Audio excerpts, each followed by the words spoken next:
Originally, I was going to make this video just on the opening and closing ceremonies of the Paris Olympics, but I'll just kind of make it a collective video talking about some of the issues that have been going on during those games.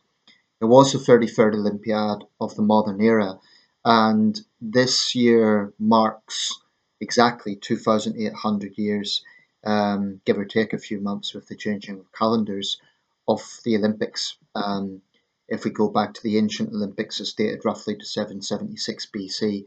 That's 2,800 years. So it's a good marking point, 2024. And as we know now, the City of Lights will go to the City of Angels. Just wanted to get that in there because I like those nicknames. They've got a nice ring to them. The City of Lights, the City of Angels. Um, I've seen quite a lot of negativity around these games, and I'm not sure that that is entirely deserved. I always enjoy the Olympics. I enjoy watching a lot of the events. Um, every Olympic Games, I can't think of a single Olympics that hasn't been faultless. Even in London, which is widely regarded not just in Britain but elsewhere as a pretty good Olympics. In London, we had some issues over some of the labour and the zero-hour contract work that was involved in the construction of the Olympic venues. So even London wasn't without controversy. Uh, I think it's fair to say the biggest controversy of these games is Imran Khalif, the Algerian boxer, and questions over their gender. Um, that's an ongoing thing that isn't going to be resolved anytime soon. I know that they've went back to Algeria to a hero's welcome. You notice I'm saying they because I think if I say her, I'm tapping into that narrative, but I'm not going to say he either because with the Khalif thing, I followed it kind of on and off. It's not quite as clear cut as this person was a transgender competing in women's sport. Um, I know that they failed a gender test, hence the controversy. Um, and there was an Australian boxer who fought Khalif and said that they punched like a man. Everything about that person is like a man. Um, the controversy is they failed a gender test. Now, the most important question for me is biology. Were they born with male genitalia? In which case, it doesn't matter if they, were raised as a girl, what have you. If the biological factor was there that they were born with male genitalia, they should never enter a women's competition, in my opinion. Um, Having said that, some of the controversy I think got a little bit ugly in the sense that there was quite a lot of personal abuse aimed at Khalif, and from what I could tell, I mean, I was going to say they were a good sports person in the sense that they tried to shake hands with their opponent after the fight, but it isn't good sportsmanship if that's a biological male infiltrating women's sport. I think there's valid debates around that, and those valid debates shouldn't be dismissed as transphobic. But the whole trans thing is even a question in this. Is Imran Khalif a transgender person? I've heard some of their defenders say actually that's not the case here. The IOC has taken that position. Before they had left at the problem with boxing in the Olympics is it's not the boxing federations that have the final call, it's the IOC. Various boxing federations have very clear rules about this, but the IOC doesn't. Definitely that's going to be a big question mark on the next games. Boxing as a sport has actually been threatened with being dropped overall, with other issues that are not to do with this controversy, issues around purported corruption in the sport. Um, Other lesser controversies in the Olympics is, well, I should say, Khalif has now filed charges for cyberbullying. It depends. I mean, if it's vitriolic personal abuse, that's uncalled for. I don't think that helps the debate. But if it's simply people discussing the issues, that's valid. Um, Thomas Bach will be stepping down as IOC president. Sebastian Coe is one of the forerunners to succeed him. Um, I know that some think that Coe will address these sort of issues, but others say no, he's an establishment guy, he won't do that. It's hard to know.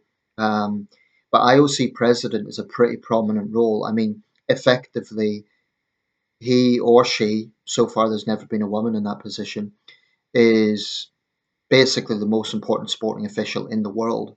That's a pretty big thing. Um, so it's a pretty prestigious role. Um, but as to the opening closing ceremonies, a lot of the events I enjoyed. Well, I was going to say actually, sorry, I'm cutting myself off here, but the whole breakdancing thing again, that Australian breakdancer who got widely mocked and criticised. Again, it's a question of there's valid debate, but I would never advocate personal abuse. If they're getting bombarded with kind of mocking messages and stuff, I think that's uncalled for. Um, does it have a place in the Olympics? I'm not convinced. But then again, I'm not a fan of having football in the Olympics. Why? Because football has the World Cup. I would be an advocate for bringing back something like tug of war, something that has physical prowess. I'm pleased they introduced rock climbing in these games. I think that obviously takes, I mean, think about it. What is the Olympics? Faster, higher, stronger?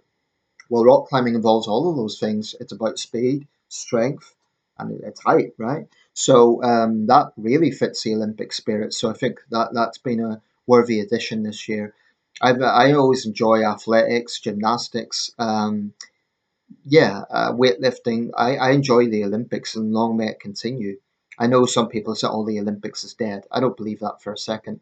If you look at the atmosphere at that closing ceremony, 72,000 spectators, 9,000 athletes, clearly smiles all around. I don't see the Olympics dying anytime soon. The Paralympics, of course, is coming up in a few weeks, and I hope it also gets a lot of attention. I saw a commercial for it last night, and it sort of showed this um, kind of happy video, cartoony video of people all kind of gently fencing and gently sailing and so on.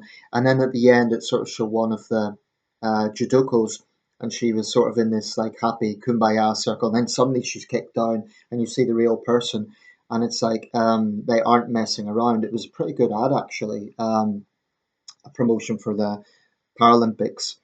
It is true. I think the Paralympics gets a bit overshadowed, which is a pity because I think it could be just as engaging actually. Now, the opening and closing ceremonies. The opening ceremony got a lot of criticism. Um, I certainly don't think it's the best ever. I do think London was one of the best there's ever been. I know Beijing's widely acclaimed, but it's quite a while back now. I don't really remember all the details except they had 10,000 drummers. But London was very impressive. Now, with Paris, they opted for a different approach of bringing the athletes on boats. I give them marks for originality. It's never been done before. The only thing is they kind of cut through that to the sequences and it looked a little bit messy at points. Having said that, I wouldn't totally write it off. Some people were saying it was a mess. I know there was a controversy over the Last Supper thing with drag artists. Honestly, I think that was a little bit overblown. Um, I mean, it's true you wouldn't see that. They wouldn't take an Islamic image and do the same thing. But I think the criticism was a little bit overblown. It was a very short sequence. But some of the choreography was a little bit messy because we were focusing on the athletes coming in, and in most Olympic games they do that first, then show the sequence. With Paris, they kind of mixed it up a bit, and it was slightly hard to follow at points. But I like the whole thing with Leon Marchand and the lighting and the ball thing. Although I think that was also used at the end. I like the kind of figures spinning on the poles. That was quite cool, and the artistic works coming to life in the Louvre. That was well done. The Marie Antoinette decapitated heads was a little bit odd, and I think a little bit in bad taste. I mean, yes, it's an icon of French history, an iconic event in French history, but it was a little bit. I felt in both the opening and closing ceremonies there was a slightly gothic vibe to it, slightly, and that's memorable, but it was a little bit. Some of it was a bit questionable. Um, so I think the opening ceremony was okay. It could have been better, but I don't think it was terrible either. People are writing it off like it was the worst ever or something. I really don't think it was that bad. The closing ceremony was actually better. It's a rare example of a closing ceremony being better. I quite liked that. Well, on par, let's say on par. I like the whole thing of the golden figure kind of coming down, and people are questioning that they say it represents Satanism. Well, they weren't paying attention. It was clearly explained, at least in the BBC commentary, that figure represents Voyager, right? So the Voyager probe was made in France. That's what it's about. And for me, that's quite obvious. It's gold, sort of a gold attire. The Voyager record was golden, so that makes sense. It was a bit ethereal, a bit alien, a bit odd, but memorable. The Tom Cruise sequence was good. I think the handover thing was well done when Cruise swooped down and then you know, motorbike to LA for the Los Angeles handover. They had all the ceremonial stuff, the formal handover, and so on. Um, I like the musical piece at the start. That girl with a beautiful voice, very nice, relaxing sequence. I actually think in some ways it was better than the London closing ceremony.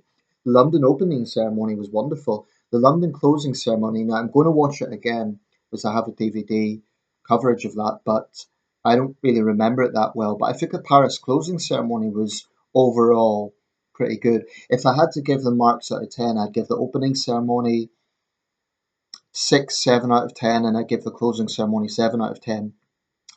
It's not going to go down as one of the best, but I don't think it's as bad as people are making it out to be. The whole balloon thing was about France's pioneering role in aviation. Um, I did quite enjoy some of it actually, and I don't think it's as bad as people are making it out to be. Um, Aesthetically, I thought it was quite impressive. Um,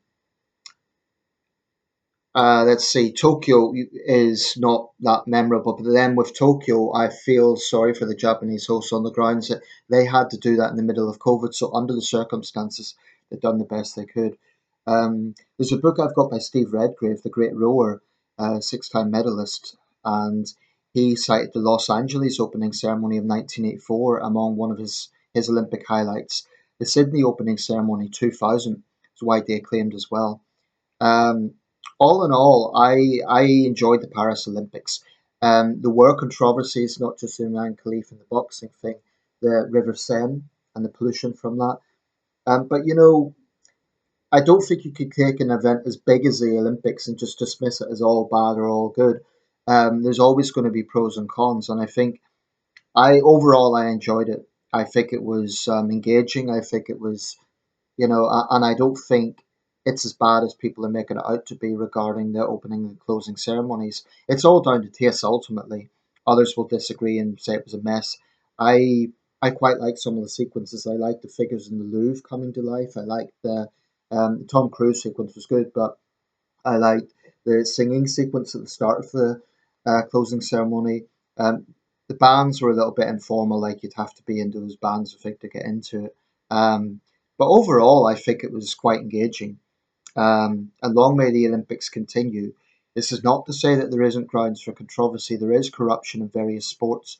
There's issues around how the IOC allocates those cities. One thing is, what do we have? Paris, third time it's hosted. Los Angeles, third time it's hosted. So there is a situation where it's becoming a little bit predictable. We're not getting new cities, and apparently Brisbane's been already named. So I'm not a big fan of how they're doing this years in advance now. It used to be 7 years.